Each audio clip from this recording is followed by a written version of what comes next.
तो कैसे हैं दोस्तों, स्वागत है हमारे आज की इस एक नए वीडियो में। दोस्तों आज की इस वीडियो में एक ऐसी भोजपुरी फिल्म लेकर आ चुके हैं जिस फिल्म का नाम है पियरी।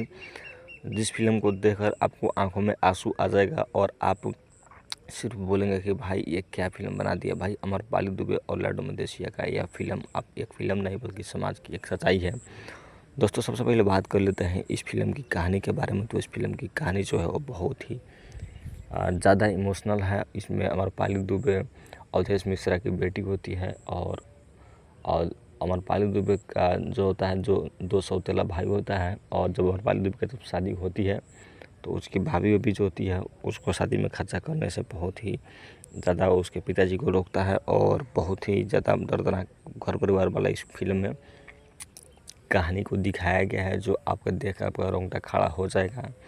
मतलब भाई इस तरीके का फ़िल्म बहुत ही कम भोजपुरी इंडस्ट्री में बनता है और एकदम सफा इमोशनल तरीके से इस फिल्म को बनाया गया है। आपको बता दें कि यह फिल्म का स्टार कास्ट की बात कर ले तो अमरपाली दुबे है, लाडो मलेशिया है, अमित शुक्ला है, अवधेश मिश्रा है, अनीता रावत है, साहिल सिद्दीकी है, ज्योति मिश्रा है, निशा तिवारी है। दोस्तों ये फिल्म का ट्रेलर रिलीज़ हो चुका है बी4 भोजपुरी के यूट्यूब चैनल पर। आप अभी तक सिर्फ इस फिल्म का ट्रेलर ही देख सकते हैं और जब फिल्म आएगा तो आपको हम बताएंगे। चलिए मिलते हैं किसी नए वीडियो में किसी नए जानकारी के साथ। तब तक के लिए जय हिंद, जय भारत।